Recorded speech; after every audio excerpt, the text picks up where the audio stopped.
Ang pamagat ng ating pag-uusapan ay the true servant in times of trials. Yan. Sino po dito ang nakaranas na ng pagsubok? Yan. Sino po dito ang nagkaroon na ng problema? So, wala yan ang nagkaroon ng problema dito. Lahat po tayo nakakaranas ng mga pagsubok at saka mga problema. Okay? So, may purpose ang mga bawat pagsubok na ating kinakaharap sa buhay. May purpose ang mga trials, may purpose ang mga sufferings, may purpose ang ating mga pinagdadaan ng mga difficulties sa buhay. Okay? Basahin po natin ang sinasabi po ng scripture sa Book of Job. Chapter 1, verse 6 hanggang verse 8. Yan, basahin po natin sa Tagalog na lang po. Sabay-sabay, 1, 2, 3, go! Dumating ang panahon na ang mga anghel ng Diyos ay humarap kay Yahweh at kasama si Satanas. Yan, kontrabida. Okay, verse 8, sabay-sabay. Napansin mo ba ang lingkod kong si Job? Tanong ni Yahweh. Wala siyang katulad sa daigdig. Malinis ang kanyang pamumuhay. Siya'y mabuting tao. May takot sa akin at hindi gumagawa ng masama. Dugtong paninga. Okay? May the Lord bless this word to this morning. Itong story na to ay part ito ng buhay na nangyari sa kay Job. At sabi ng Bible ay dumating daw po yung time, no? Na ang mga angel ng Lord ay nag-report kay God. Aba, ay hindi lang yung mga angel ang pumunta doon sa harapan ng Panginoon. Sumabit si Satanas. Kaya pinumusta ng Lord Satanas. O, kumusta ka na? Anong ginagawa mo ngayon? Ano pa? Hindi ako ipaparoon pa rito sa buong daigdig. So, si Satanas, mga kapatid, hindi po siya omnipresent, kagaya ni God. Ibig sabihin, pag siya nasa inyong bahay, wala siya sa inyong opisina. Hindi siya omnipresent. Ang omnipresent lang, si God. Kasi si God is everywhere. Ang Diyos, kahit saan ka nandun si Lord. Satanas hindi. Kaya sabi, siya daw ay nagpaparoon pa rito sa buong mundo. Pansinin niyo mga kapatid, si Lord ay mayroong pinagmamalaki kay Satanas. Sino po ang kanyang ipinagmamalaki kay Satanas? Si Job. Sabi ng Panginoon, napansin mo ba? Napansin mo ba ang lingkod kong si Job? Ang mga tunay na lingkod ng Diyos, mga kapatid, yan ay ipinagmamalaki ng Diyos kay Satanas. Ano sabi po ni Lord? Sabi, si Job daw po ay mabuting tao, malinis daw po ang kanyang pamumuhay, at may takot po sa Panginoon. Hindi daw po gumagawa ng masama. Yan po, mga kapatid, ang tatak ng pagiging isang tunay na lingkod ng Diyos. So, ang tunay na lingkod ng Diyos, yan ay may takot sa Kanya, hindi gumagawa ng masama, sumasamba sa Diyos. Kapag hindi sumasamba sa Diyos, kapag hindi gumagawa ng matuwid, kapag hindi naniniwala sa Diyos, ibig sabihin nun, mga kapatid, hindi siya tunay na lingkod talaga ng Diyos. Now, sino po ba si Job? Napakaganda pong basahin ito. Pag may time po kayo, o kaya mamayang gabi, bago kayo matulog, basahin niyo yung first chapter and second chapter hanggang dun sa katapusan ng kanyang istorya. Napakaganda pong basahin niyan. Dahil si Job, mga kapatid, tao rin siya, kagaya mo at kagaya ko. Hindi siya superhuman, hindi siya superman. Kung ano yung dinadaanan ng normal na tao, yun din ang pinagdadaanan. Ang isa pa, yung Diyos ni Job, yun din po yung Diyos na pinag-uusapan natin. Sino daw si Job? Sabi ng Job chapter 1 verse 1. Siya daw po ay isang lalaki na nakatira sa Uz. Na sabi, siya daw po ay mabuting tao, sumasamba sa Diyos, at di gumagawa ng masama. Those are the marks of a true servant of God. What are the marks of true servant of God? Sabi ay, mabuting tao, sumasamba sa Diyos, umiiwas sa masamang gawain. So, dito nyo po makikita, mga kapatid, kaya pala si Job ay ipinagmamalaki ng Diyos kay Satanas. Bakit? Sapagkat si Job ay nagtataglay, mga kapatid, ng katangian ng tunay na lingkod ng Diyos.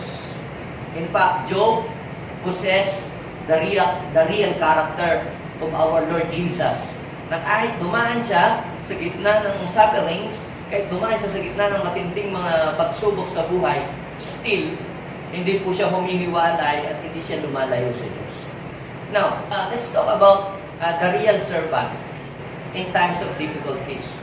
How the true servant of God responds in difficult times.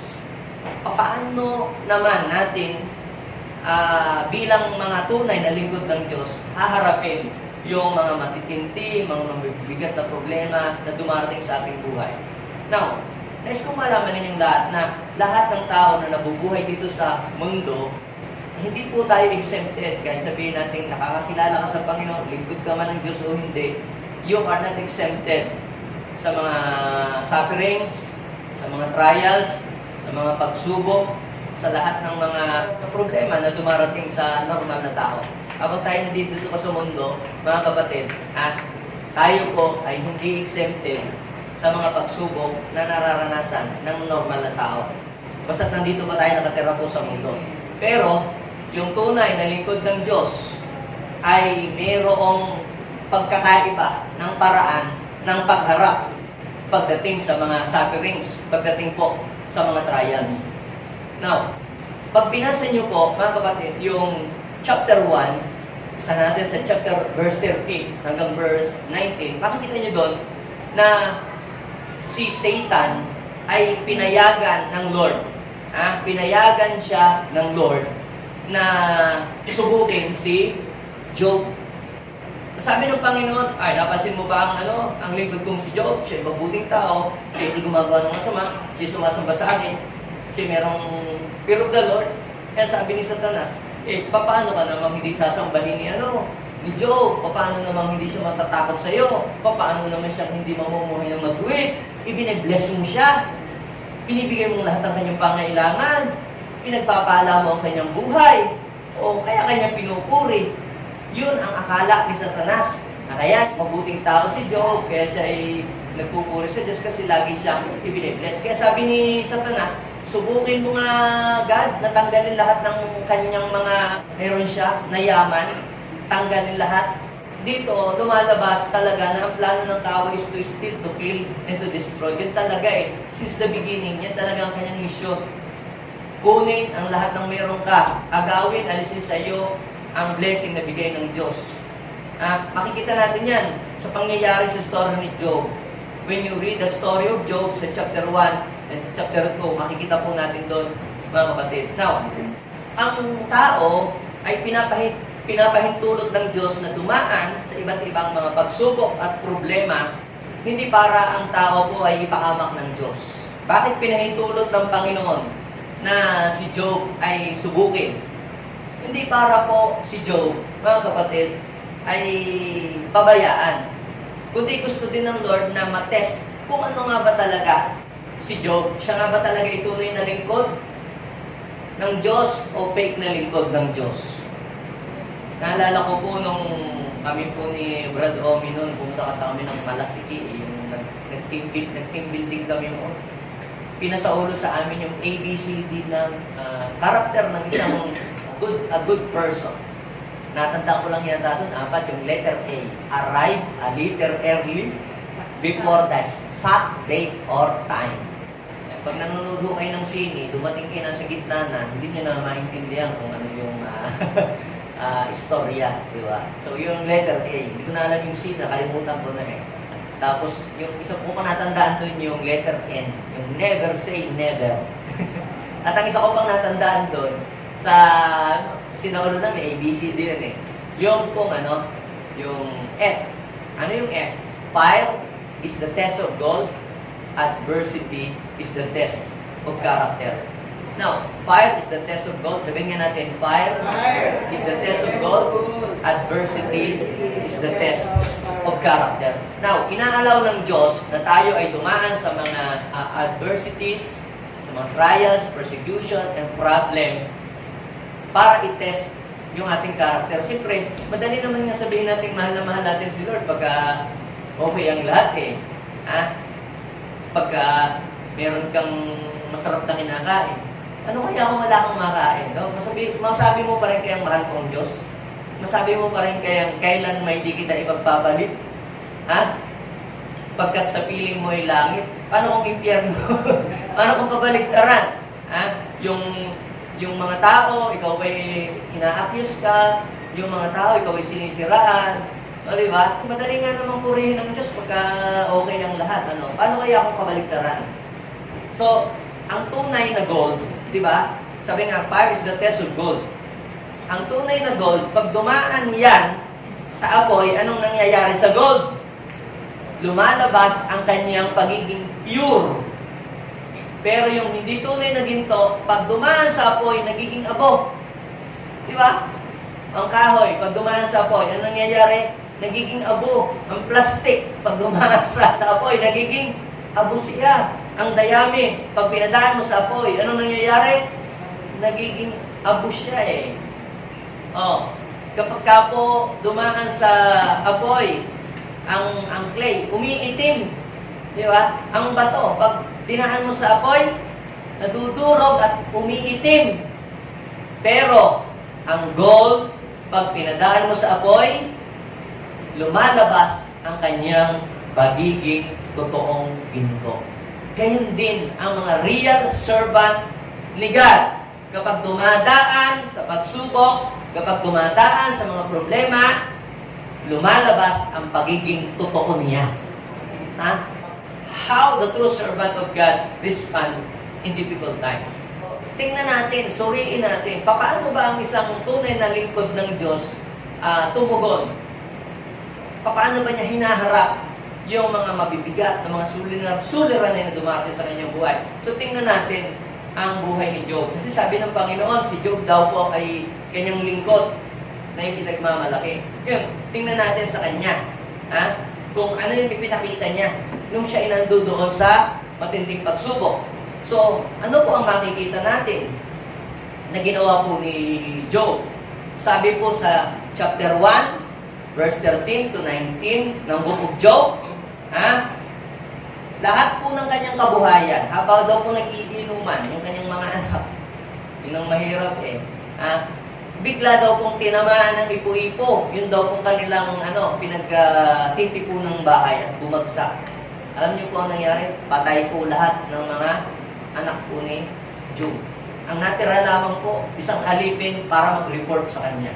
Hindi pa natatapos ang report. Meron na namang another report. Habang nagbabantay, habang nagbabantay ng ng mga tupa, ang kanyang mga tauhan, biglang sinalakay po ito ng mga tulisan. Kinuha lahat ng kanyang mga ari-ari at pinagpapatay. Isa lang ang natira, yung magbibigay ng report. Ang kanyang mga kamelyo, ganun din ang nangyari. Ang kanyang mga bakahan, ang kanyang mga tupahan, lahat, alam niyo po, sa loob lamang ng isang araw, lahat ng yaman na meron si Job, mga kapatid, naubos po lahat yun. As in zero. Siya po ang pinakamayaman nung time na yon, pero si Job po, mga kapatid, ay bigla pong nawala lahat ng yun. Pero, paano hinarap ni Job na isang tunay na lingkod ng Diyos ang ganong situation? So, number 1, makikita natin dito, ang mga real servant, they worship God in times of trials. So, ang mga tunay na lingkod ng Diyos, kapag nasa gitna sila ng mga pagsubok at problema, ang ginagawa po nila ay pinupuri nila ang Diyos. Basahin po natin ang ginawa ni Job, chapter 1, verse 20. Tumayo si Job.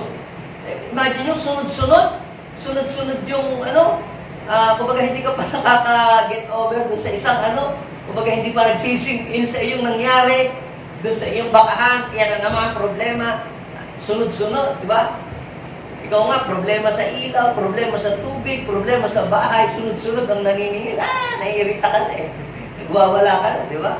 Isa, nagmumura ka na eh, So sabi po doon, tumayo si Job, pinunit ang kanyang damit, tapos nag-ahit daw po ng ulo, pagkatapos nagpatira pa at sumamba sa Panginoon. He bowed down and worshiped God. Imagine niyo po, instead na siya magwala, instead na sisihin niya ang Diyos, Diba? Ano po ang ginawa niya? Siya po ay sumamba. Siya po ay nagpuri sa Panginoon. Kalimitan, ginagawa po ng mga tao kapag may problema, sila po ay naglalasing, nagwawala. Pag may problema sa bahay, naglalayas. No? Pag may mga problema na dumarating sa opisina, biglang nagre-resign. Di ba? Pero si Job, pinakita niya dito kung paano humarap ang isang tunay na lingkod ng Diyos kapag mayroong problema, siya'y sumasamba sa Panginoon. Now, bakit ba tayo nakakaranas ng problema? Ito bang problemang ito isang uri ng pagsubok o itong problemang ito ay isang uri ng parusa? Magkaiba po yun, no? Yung pagsubok at yung parusa. Parang ganito po yan eh. Kapag ikaw, ang ginagawa mo yung matuwid, di ba sabi ng Bible, si Job daw po ay mabuting tao, hindi gumagawa ng masama, may takot sa Diyos, at sumasamba sa Kanya. Ba't siya nakaranas ng gano'n? Yung matuwid pala. Now, ang purpose, kaya pinapahintulot ng Diyos sa mga matutuwid at may takot sa Kanya, ang mga pagsubok ay para makita ng Diyos kung ano ang laman ng Kanyang puso. Para malaman kung ano ang laman ng Kanyang puso. Yan ang purpose po nun, mga kapatid. To know what is in your heart. Ay papaano naman kapag ang ginagawa mo ay hindi matuwid at hindi nakakalugod sa Panginoon? You will experience the same thing. Makakaranas ka din, no? Pero hindi po isa-isa masasabing isang pagsubok o isang uri ng pagsubok, kundi ang mararanasan mo ay isang uri ng consequences. Kaya tingnan mo, ang nararanasan mo ba yan ay consequences or trials? Pastor, may pagsubok ako ngayon. Ano po bang pagsubok ninyo? Hindi kasi hinahabol kasi ako ng maniningil. Hindi kasi ako makabayad. Kapatid, hindi pagsubok yun. Yun ay consequences kasi ikaw ay hindi nagbayad ng utang. And that is because of your wrong decision. So, hindi po pagsubok yun, mga kapatid. Dahil pwede namang hindi mangyari sa iyo yun. Kung hindi ka naman sana ng utang. So, iba po yun, no? Yung hinahabol ka ng maniningil dahil nangutang ka, dahil wala ka naman talagang ibabayad.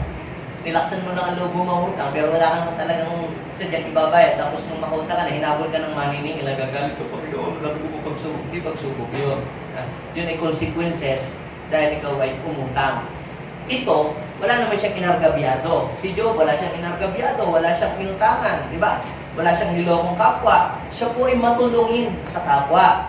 Nagpupuri sa Diyos. Mahal ang Diyos. Pero, mapapansin natin, hindi pa rin siya exempted sa mga trials, difficulties, and sufferings. Pero ba't ipinahintulot yun ng Diyos? Yun po ang sinasabi nating pagsubok. Pagsubok po yan, mga kapatid. Yung nag-share ka ng Word of God sa iyong mga mahal sa buhay, tumutulong ka sa iyong mga mahal sa buhay, pinalalapit mo siya sa Lord, tapos ikaw pa yung pagwiwikaan mo sa, nababalaw kayo sa mga pagbabaran, tumigil ka sa mga kalawang mga barang niya, mga favorite ako. Pwede nating sabihin na yun ay isang uri ng pagsubok. Pero pastor, kung pinagbabawalan ng nanay ko, tatay ko, huwag ako pupunta sa church. Bakit ba? Kasi laging daw ako nasa church. Inuutosan ako sa bahay, hindi ako mapaghugas ng pinggan, pinaglilinis ako, ayaw mo. Lagi ako tatakbo sa church. Kaya ako, hindi pinapupunta sa church. Hindi pagsubok yun. Kaya ka pala naman hindi pinapupunta sa church kasi ang dami mong gawain sa bahay na hindi tinatapos. Ginagawa mong taguan ng church para makaiwas ka sa gawaing bahay. Magkaiba po yun. Iba po yung pinagagalitan ka na pagpunta sa church kasi marami kang gawaing iniiwanan sa bahay na hindi mo ginagawa. At ang dinadahilan mo ay church. Iba rin naman yung tinapos mo ng lahat, inayos mo ang lahat, ayos na ayos, merong pagkain dyan, lahat niluto mo, naglaba ka na, naglinis ka ng bahay, ayos-ayos ang bahay, tapos anong nangyari? Pag umatin ka sa church, binabawalan ka pa. Baka yan po ay isang pagsubok na ayaw ng kaaway na ikaw ay mapalapit sa Diyos. At ayaw ng kaaway na ikaw ay magamit ng Panginoon. Kaya, umiisip ng paraan si Satanas para hadlangan ka. At ang pagsubok, mga kapatid, sa iba, yan ay nagpapalapit sa Diyos. Sino po dito ang napalapit sa Diyos dahil nagkaroon siya ng pagsubok? Sama na natin yung consequences, Sino yung napalapit sa Panginoon na siya ay dahil sa mga sufferings na nangyari sa kanyang buhay? Congratulations. you are a real servant of God. Ha? Kasi yun ang purpose. Sa iba, ang pagsubok, ha? Mga sufferings, testings, nagpapalapit kay Lord. Doon sila nagiging close kay God. Doon sila nakakakilala kay God. Sa iba naman, ha? Ang mga pagsubok at mga problema, doon sila lumalayo. So, alin ka sa dalawa? Yung pagka may pagsubok, lumalayo sa Panginoon, o yung pag may pagsubok ay lumalapit ka sa Diyos. Now, sa mga true servant, una, ang pag-worship can make us closer to Him. So, the true servant of God, pag siya po ay nag-worship kay God, siya po ay nakakatanggap po ng strength. So, the true servant of God finds strength when they worship God in difficult times. Sinong nararanasan niyo? Yung pag ano kayo, down na down ka, yung hinang-hina ka, magpatugtog ka ng song, yung mga worship song, nare-revive ka, lumalakas ka. So, yan po ang secret. Kaya ang mga tunay na lingkod ng Diyos ay nakakatayo sila sa gitna ng mga pagsubok at problema dahil po sa Panginoon. Kaya nga, sabi po ni Paul, sa Good News Translation, sa Philippians chapter 4 verse 13, I have the strength to face all condition by the power of Christ gives me. Sabihin nga natin, I have the strength to face all the conditions by the power of Christ gives me. Kita ninyo, tayo daw po ay binibigyan ng Diyos ng lakas. At paano nangyayari yun? During worship. Si David po, sa 1 Samuel, chapter 30, verse 6, nakaranas din po siya ng same experience na naranasan po ni Job. Nawala din po lahat sa kanya. Nawala din po yung mga anak niya. Kinuha ng mga soldier. At hindi po niya alam kung saan niya hahanapin. At bukod doon, siya po ay sinisisi ng kanyang mga kaibigan, ng kanyang mga kasama, ng mga sundalo rin. Gusto po siyang batuhin. Gusto po siyang patayin. David was in great distress during that time.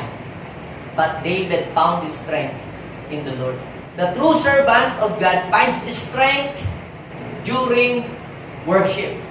They found his strength when they worship God in difficult times. Lumalakas sila. Nagkakaroon sila ng sigla. Mapapansin ng mga kakilala niyo, mga kaibigan, parang wala kaya kang problema. Akala mo lang. Kasi ako ay pinapalakas ako ng Lord. Kaya sabi nga lagi ni David, God is my strength. God is the strength of my heart and my portion forever. Pangalawa, napansin ko, the real servant experience breakthrough when they worship God in difficult times. Ang mga nag-worship pala sa Panginoon, nakakaranas sila ng breakthrough. Kasi alam niyo po, hindi lahat ng dumadaan sa difficult situation nakakaranas ng breakthrough. Yung iba lumulubog na sa difficulties and situation. Yung iba lumulubog, talagang hindi nakakasurvive.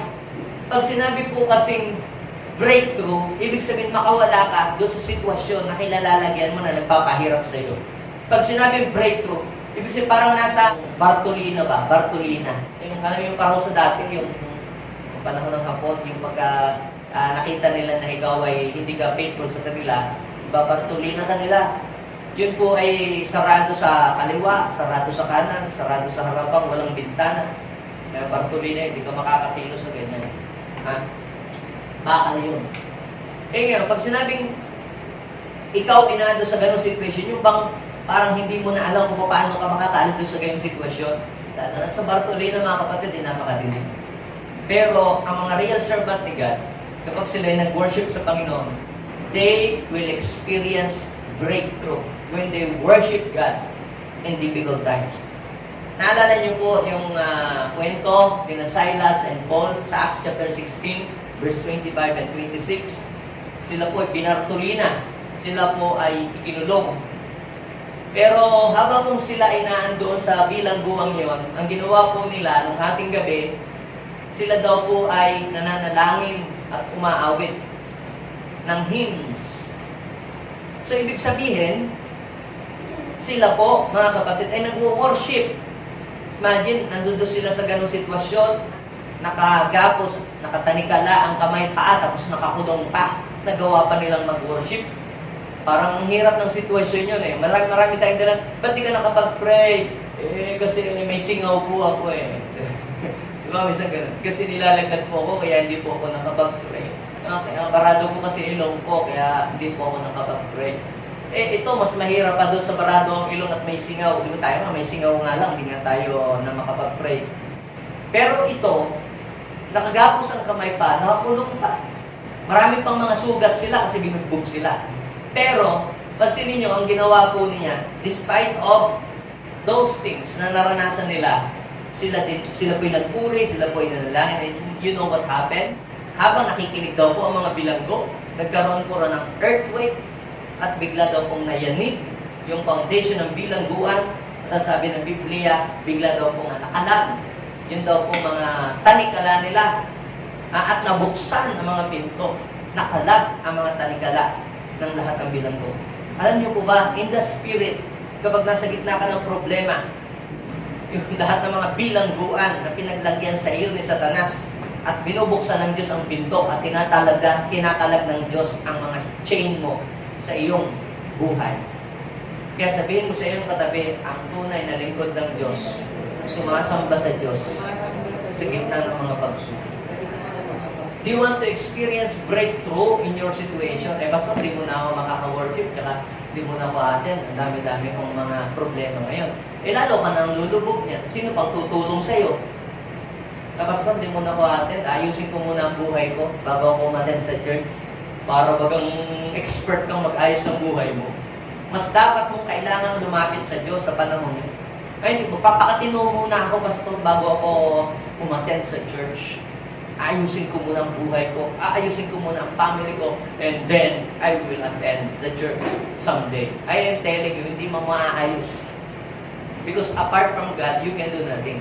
Kung magulo ang buhay mo, yan nga ang perfect time. Kung down ka na, bigat ka na, dami-dami ng problema, yan na ang perfect time na dapat nga talaga lumapit ka sa Panginoon. Mas kailangan mo ang Panginoon sa time na yun. Mas kailangan mo ang umattend. Mas magulo ang buhay mo, mas kailangan mong umattend sa church. Bakit? Para makarinig ka ng magandang salita para ang buhay mo ay magliwanan ng iyong isip. Gulong-gulo ka na, tapos wala ka pang maririnig na mga magagandang salita. Puro tulpo lang maririnig mo. At puro yung mga bangayan ng mga vloggers, DDS versus mga mga politics. Kung lahat yun lang ang maririnig mo, di lalo ka nang lumubog ang buhay mo. Kaya pagka gulong-gulo na ang buhay mo, yan ang tamang panahon at tamang oras, mas dapat lumapit ka sa Diyos. Amen? At ang mga nasa gitna ng mga difficulties, kapag lumapit sa Diyos, nagpuri sa Panginoon, they will experience breakthrough after breakthrough sa kanilang buhay. Makakalag ang mga talikala mo sa buhay. Liliwanag ang iyong buhay. Amen? So, number 1, the real servant worship God in times of trials. Nakita po natin yan sa buhay ni Job. Pangalawa, na makikita natin na katangian ng isang tunay na servant sa gitna ng pagsubok. The real servant remain positive in difficult situation. Yung ibig sabihin, pangit na yung nangyayari, pero meron ka pa rin magandang nakikita doon sa pangit na nangyayari na yun. Yung, kumbaga, ikaw ay positive thinker ka, hindi yung nagkaroon ng problema, iniisip mo, ay, katapusan na ng buhay ko to. Di ba? Kamamatayan ko na to. Di ba? Ganoon. Sa iba po, mga kapatid, yung mga problema, doon sila nakakaisip ng magandang solusyon. Yun nga pong ibang mga yumaman, mga negosyante, kagaya diwata. Doon sila nakaisip ng magandang negosyo nung sila ay nasa difficult situation. Nung nasa gitna sila ng kahirapan. Sa iba, yung pong trials is the end of their life. Trials sa iba is the end of their career. Pero sa iba naman na mayroong positibong pag-iisip, yung trials is a great challenge para doon po sila makilala at para doon po sila magkaroon ng mga magandang ideas. Yung mga magagandang ideas, mga kapatid, ayan mo inaipanganak during difficult times, hindi po during doon sa magandang situation. Si Job, mga kapatid, hindi umubra sa Satanas sa kanya. Kita nyo, kapag ka pala ikaw ay worshiper ng Panginoon, si Satanas ay walang magagawa sa iyo. Ngayon, pagkalipas po ng ilang panahon, tinanong uli ng Diyos si Satanas, humarap uli si Satanas sa Diyos. At sabi, kamusta? Ang ginagawa mo? As usual, nagpaparot pa rito. Ginawa mo na ba yung ginawa mo kay Job? Inulit-uli ng Panginoon doon sa chapter 2. Siya ay mabuting tao, siya ay hindi gumagawa ng masama, siya ay sumasamba sa akin. Yun lagi. Ibig sabihin, si Job ay hindi na bago. Kung ano siya noong simula, yun pa rin siya noong panahon ng problema. Kung ano siya noong siya ay blessed. Kung ano siya sa harap ng Diyos, noong blessed siya at marami siyang pera, ganoon pa rin siya sa harap ng Diyos nung siya ay walang pera. Ano sabi ni Satanas? Lahat ay gagawin ng tao. May salba lang ang kanyang buhay. Pinahintulutan uli ng Diyos. Si Satanas, pinayagan na atakihin uli niya si Job. At mapapansin ninyo, mga kapatid, si Job po ay naka-experience ng problemang physical. Siya po ay nagkaroon ng affliction. Siya po ay nagkaroon ng mga sugat-sugat po sa kanyang mga katawan. Imagine niyo, ikaw yung nawalan ka na nga ng pagkakakita, kabuhay, nawalan ka na nga ng negosyo, nawalan ka ng anak. Ngayon, ang problema mo naman sa katawan mo. Nakaranas na naman siya ng matinding dagok na naman sa kanyang buhay. Pero, pansinin niyo po, si Satanas po ang may gawa noon. Gusto talaga siyang padakain, talaga, nandapang-dapa. Pati po yung asawa po ni Job, na-reveal din po ang kanila pong pananampalataya. Tines din yung relasyon ng kanilang mag-asawa. At tines din yung relasyon ng kanyang asawa sa Diyos. Parang ayaw na niya suportahan si Job. Na dapat nung time na yun, doon niya damayan si Job dahil kailangan niya ng damay, pero parang siya rin nagsasawa na rin doon sa nangyari niya. Parang nawala na ng faith yung asawa ni Job sa Panginoon. But Job did not give up his faith to his God. Kaya sabi po ng asawa, doon sa, basahin niyo po yung Job chapter 2. Sabi, hanggang kailan ka pa bang papakamartir? Sinabi po ng kanyang asawa, mananatili ka pa bang matuwid? Ito yung sabi ng asawa niya, sumpain mo na ang Diyos nang mamatay ka na. Kasi may insurance pala itong si Job. Joke lang. Wala pang insurance, no? Kita ninyo, lumabas na yung asawa po ni Job, hindi pala tunay na believer. Yung palang asawa ni Job, unbeliever. Siguro, kunyari, noong mayaman si Job, papahal pa na yung hallelujah, praise the Lord, kunyari, godly.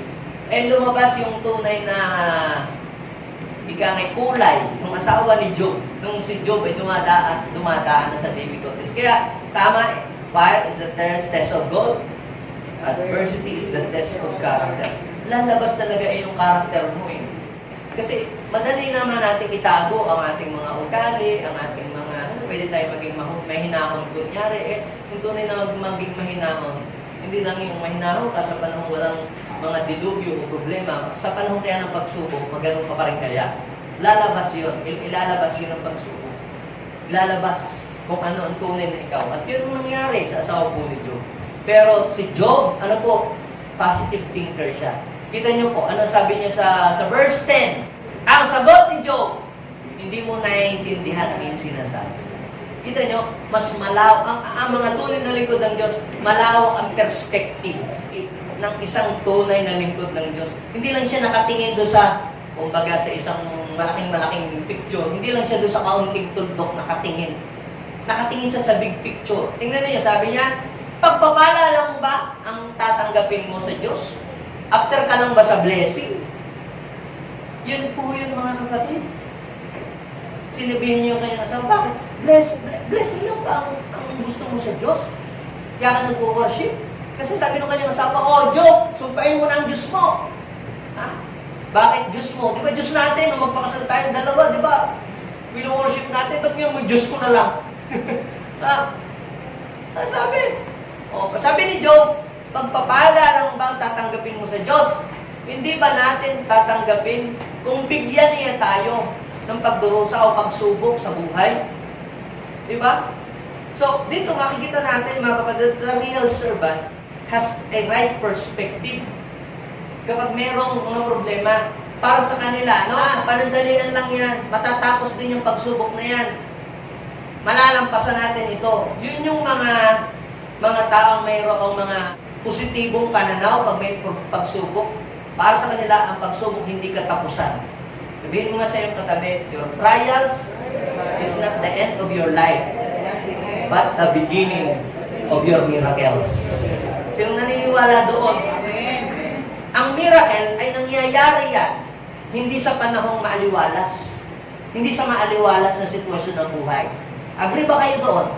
Kahit magbasa kayo ng kwento sa Biblia, ang mga milagro ay nangyari lamang during difficult times, not in good times. Lahat ng mga miracles doon, di ba? Umulan ng tinapay, kailan? Nung gutom na gutom at walang pakain ng mga tao. Bumukal ang tubig sa bato. Kailan? Nung uhaw at walang mainom. Nahati ang dagat. Kailan? Nung wala silang madaanan. Ang tawag doon sa mga sinabi kong yun ay miracles. At yung miracles na yun ay nangyari during difficult times. Kaya kung meron kang difficulties ngayon na pinagdadaanan, sinasabi mong lingkod ka ng Diyos, Lord, ako lingkod mo, bakit ganito mo naman nararanasan ko sa buhay? Sumasamba naman ako sa iyo, nag-worship naman ako sa iyo, at ang dami-dami kong problema. Hallelujah!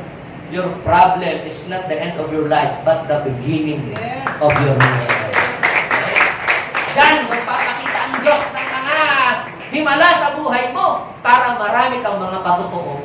Sino ang marami mga testimonies? Yung mga taong maraming pinagdaan ng problema sa buhay na maraming ginawa ang Diyos sa kanila doon. Kaya, mga kapatid, ang mga real servant, ano po sila? Hindi lang sila nag-worship sa Diyos sa panahon ng problema, kundi sila'y nananatiling positibo ang kanilang mga isip kapag ka po sila'y dumadaan sa problema. Matatapos din ito, malalampasan din natin ito, may magandang mangyayari, di ba? May magandang gagawin si Lord. Yan ang mga mayroong positive thinking. Ngayong iba, kung ang Diyos ay mabuti, bakit niya pinaparanas sa akin ito? Di ba? Ganon. Yung parang sisisihin lagi nila ang Diyos. Yun ay hindi tunay na lingkod. Yung mga tunay na lingkod, Lord, alam ko may itinuturo ka lang sa akin. Kaya ako dumadaan sa problemang ito. Yun. Real servant of God. Remain positive in difficult times. Lord, itong problemang ito, inalaw mong dumaan sa akin kasi may tinuturo ka lang. Gusto mo lang akong i-humble. Pero Lord, naniniwala ko pagkatapos nito, may matinding promotion, may matinding blessing kang gagawin sa aking buhay. Yun ang remain positive in difficult times. Lord, meron ba akong dapat ituwid? Meron ba akong dapat itama? Meron ba akong mga dapat na baguhin sa buhay ko? Yun ang mga real servant. Pagka dumadaan sa pagsubok, siguro may pinapabago sa akin si Lord. Meron pinapasurrender sa akin si Lord. Yan, mga real servant. Remain positive in difficult times. Ang nakikita nila, pag sila'y nasa difficulties, ay blessing. Ganun po ba tayo? Congratulations kung ganun tayo. You are a real servant of God. Ang nakikita mo, hindi yung pagsubok. Ang nakikita mo, yung paparating na mga reward and blessing ni Lord kapag katapos na ang pagsubok na pinagdadaanan. Amen? May pagsubok ka ba ngayon? Congratulations. Kung gaano kalaki ang problema mo na pinagdadaanan ngayon, ganyan din kalaki ang bakala na ibibigay sa iyo ng Diyos. The size of your blessings depends upon the size of your problem. Hindi naman magbibigay ang Diyos sa iyo ng napakalaking gantimpala kung kaliit naman ang pagsubok na pinagdaanan mo sa buhay. Pangatlo, ito, they pray for those who persecute them. Sino po dito yung na-persecute na? Pag sinabi na persecute, yung bang kayo'y nausig? Nausig kayo sa inyong pagsunod sa Panginoon. O dahil sa ikaw ay nag-serve kay Lord, dahil sa ikaw ay dumadalo sa gawain, o dahil sa ikaw ay nag-worship kay God.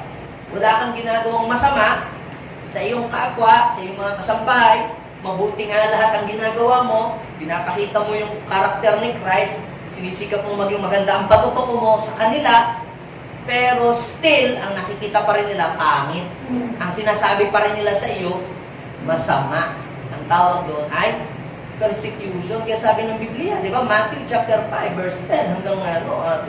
Magdiwang, mapalad kayo pag kayo pinag-uusig dahil sa akin. Malaki ang gantimpala niyo sa langit.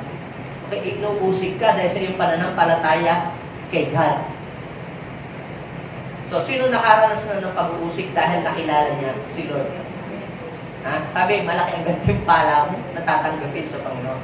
Si Job din po, nakaranas siya ng pag-uusig. Ang kanyang asawa, instead na encouragement, sinabihan pa na sana'y mamatay na siya. Ang kanyang mga kaibigan, dapat sana siya i-encourage, pero in-accuse pa siya ng kanyang mga kaibigan. Job did not receive encouragement from his wife. Job blamed and accused by his close friends. May mga kaibigan siya. Kaya, di ba, kita nyo, no? Hindi lang yung karakter ni Job ang dito ini-expose dito sa gitna ng mga pagsubok, pati yung karakter ng kanyang asawa, pati karakter din ng mga kaibigan niya. So, doon mo makikilala kung sino ang mga tunay mong kaibigan pag dumadaan ka sa sa mga pagsubok, mga problema. Diba, mga kaibigan mo lang sila kasi lagi kung may nagpapainom, lagi kung may naibibigay. So, sometimes, inaalaw din ng Panginoon dumaka sa difficulties para makilala mo sarili mo, makilala ni Lord kung anong klaseng lingkod ka, at ikaw din, marahayag sa iyo kung sino ang tunay mong kaibigan at mga tunay na concern sa iyo. Kaya, yung mga kaibigan ni Job, lahat po, mga kapatid, na-expose kung ano talaga yung laman ng heart nila. Sinisisi po nila siya, Job, mandaraya ka, kaya siguro ikaw ay yumaman, dahil mo siguro nilokong tao. Yun po ang mga sinasabi ng mga kaibigan ni Job sa kanya. Siguro may dinaya ka, siguro may inapi ka. Yan po ang sinasabi ng mga kaibigan po ni Job. Pero sabi ng Lord, si Lord na mismo may sabi, hindi siya nadadaya, hindi siya gumagawa ng masama, may takot siya sa akin. Pero yung pong mga kaibigan niya, ina-accuse po siya. Instead na i-comfort siya, at i-encourage siya, pinersecute pa po siya. Pero, papaano po hinarap ni Job ang ganung pong situation nung siya nasa ganung kalagayan? But Job prayed for those who persecuted him. Yan nga ang tinuturo ng ating Panginoon, di ba? Pag inuusig kayo, ipanalangin ninyo yung mga umuusig sa inyo. Now, ito po ang nangyari. Doon sa Job chapter 42, basahin niyo po. Sa Job chapter 42, verse 8 and 9. Ito na. Hinarap ng Panginoon yung mga nagpipersecute kay Job. Sabi, kaya ngayon, kumuha kayo ng 7 toro at 7 tupa kasi nag-suffer din yung mga sa kanya nagpipersecute sa kanya. Inano din sila ng Lord. Pinarusahan din. Pero, sabi po ng Panginoon, kumuha kayo ng toro. Pagkatapos, dalahin nyo kay Job para sunugin bilang handog. Ipapanalangin kayo ni Job. Ano sabi? Ipapanalangin kayo ni Job. Pero yung mga nagpipersecute sa kanya, pinag-pray ni Job. Kita nyo po, doon sa bandang huli. Sa verse 9. Ganoon nga ang ginawa nila, mga kaibigan ni Job na nagpipersecute sa kanya nung si Job ay nasa gitna ng pagsubok. At sabi, at ang panalangin ni Job ay dininig niya. See? So, ngayon mga kapatid, makikita natin na ang mga lingkod pala ng tunay na lingkod ng Diyos na dumadaan sa pagsubok ay hindi lamang dumadaan doon, kundi ang Diyos ay may mga nakahandang reward para sa kanyang mga lingkod. Kaya, tanungin mo yung katabi, ikaw ba ay mayroong pinagdadaan ng problema ngayon? Ikaw ba ay nagsiserve kay Lord? And yet, may mga problema ka? Sabihin mo siyang katabi, I have a good news for you. May gantimpala ang Diyos para doon sa mga lingkod niya na nananatiling tapat sa Kanya sa gitna ng mga problema. Ano po ba ang reward ng Lord? What are the rewards will receive of those servants? So, number 1, ito. God will always listen to their prayer. Kita niyo po mga kapatid, ang natunay na lingkod ng Diyos. Every time na sila ay manalangin, lalo na't nasa gitna ng difficulties, si Lord ay attentive to hear their prayer. Ang Panginoon po ay attentive. Kapag ka po nanalangin ang kanya pong mga lingkod, kaya sabihin mo sa iyong katabi, kapag dumadaan ka sa mga pagsubok at problema, manalangin ka lamang sa Diyos at makikinig ang Diyos. Di ba ang sabi? At pinakinggan daw po ng Panginoon, sabi ng Job chapter 42 verse 9, at ang panalangin ni Job ay dininig ni Yahweh. Kaya sabihin mo sa iyong katabi, kapag dumadaan ka sa pagsubok, huwag kang tatamaring mag-pray. Diyan mas attentive si Lord na tumugon kapag ka nasa pagsubok ka. Parang yung, yung mga rescuer, prepared sila pagka may di ba? Yung may mga baha-baha. Handa sila, prepared. Alam niyo po, mas prepared si Lord. Kapag ikaw ay nasa gitna ng problema at tumawag ka, ang Diyos ay tutugon agad. Sabi ng Isaiah chapter 65 verse 24, ang dalangin nila, hindi pa tapos, ay ibibigay na ng Diyos ang kanilang mga hinihingi. Sabi mo, hindi pa tapos ang iyong prayer. Isaiah 65 verse 24. Ang sabi, and it shall come to pass that before they call, I will answer. And while they are yet speaking, I will hear. Nagsasalita pa lang, hindi pa tapos. Kumbaga, introduction pa lamang. Nakaprepare na ang tugon ng Lord. Amen? So, pangalawang bagay na nakita natin na reward ng Lord sa mga real servant, God will bring back what the enemy has stolen from them. Sino dito ang nawalan? Nawalan ng pera, nawalan ng trabaho, nawalan ng negosyo. Diba? Ang gusto nga ng kaaway, maghirap tayo. Ang gusto ng kaaway, ikaw ay magdusa.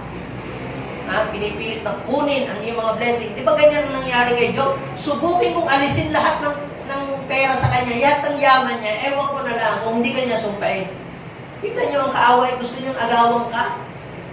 Kaya sabihin siya, katabi, hindi si Lord ang may gustong maghirap ka.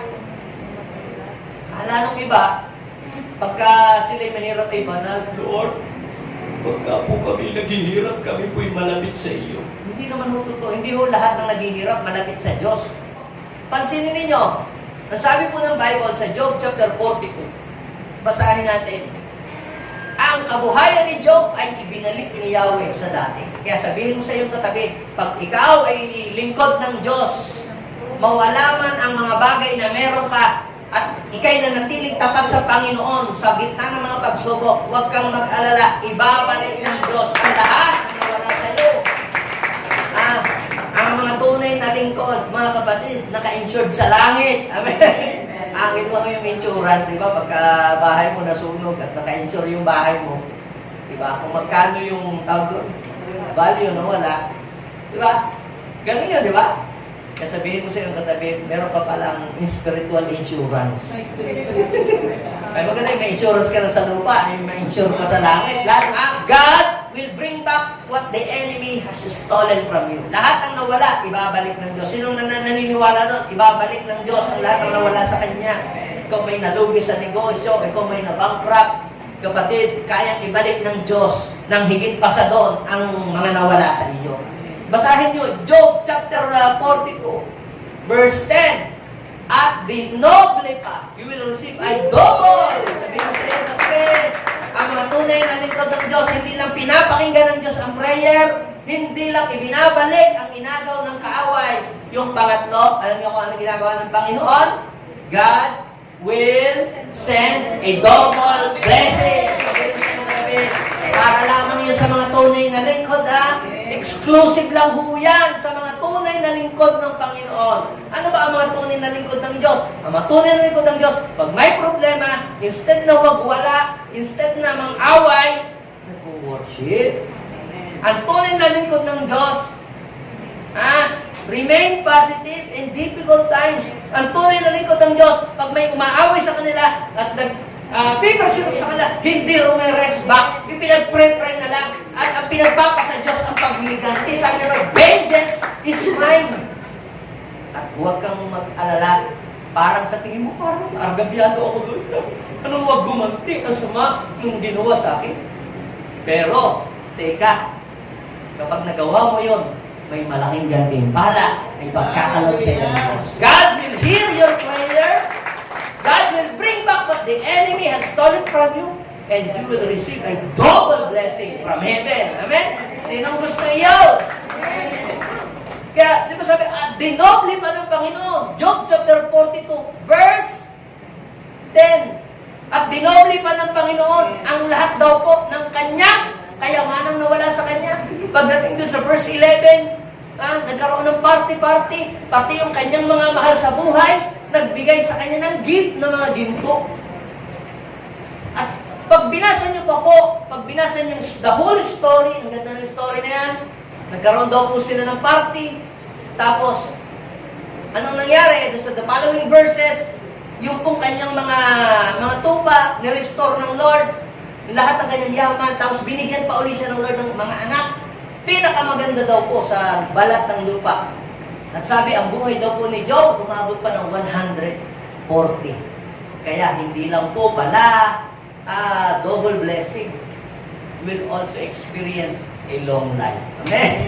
Bigyan mo siya ang katabi, ang mga tunay na lingkod ng Diyos, pinahahaba pa ng Diyos ang buhay. Bakit? Kasi meron pa silang misyon sa mundo nito. Amen? So, tumayo nga ang mga lingkod ng Diyos sa oras na ito. Lord, salamat po dahil sa lugar na ito, merong mga tunay na lingkod na kahit sa panahon ng pagsubok at problema, hindi tumatalikod, hindi nag-give up, hindi lumalayo sa iyo, bagkus nananatili sa iyong presensya. At Lord, sa mga tao, Panginoon, na naipakita nila na ang kanilang pagiging tunay na lingkod ng Diyos. Lord, hayaan mo pong yung reward na nakatalaga para sa mga tunay na lingkod ng Diyos ay maranasan ng iyong mga anak sa lugar na ito. Haba, Father, I believe, Lord, na lahat po ng mga pagsubok at problema na aming kinakaharap sa buhay, ito po ay mayroong katapat na gantimpala ka para sa amin.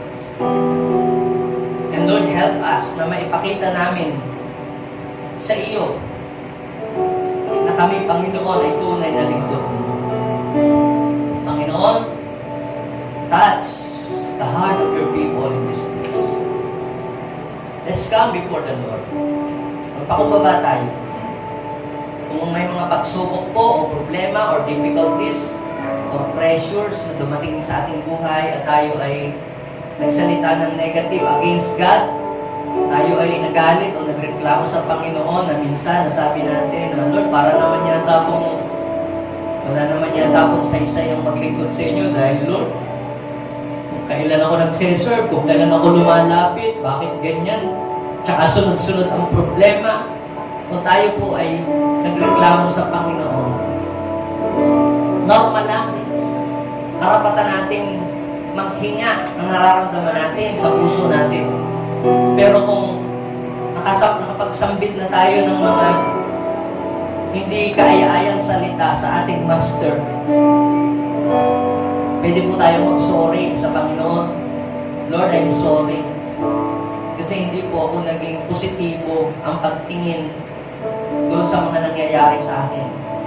Minsan po, nagre-reklamo agad ako kapag mayroong mga problemang dumarating sa buhay, pag may mga difficulties, instead of asking a solution from you, minsan, Panginoon, naging negatibo po ako. Nagsasalita po ako, Panginoon, ng hindi nakakalugod sa inyo. Lord, forgive me. Forgive me. Yes, Lord. Hallelujah. Yes, Lord. Yes.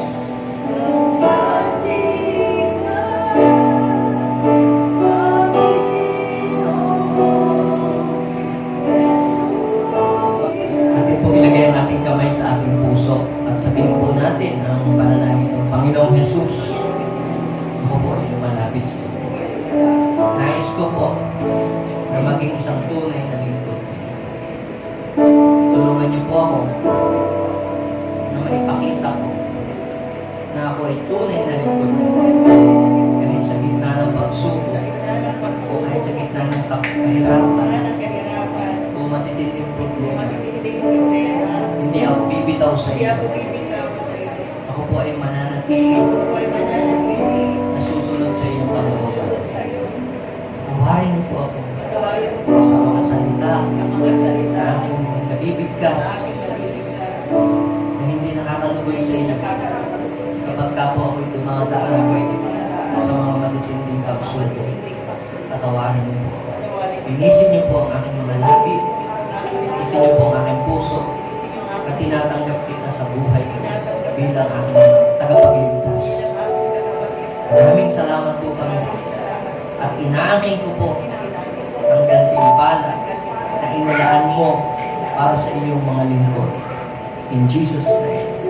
Amen. Ako lang magpe-pray, Lord, bless these people.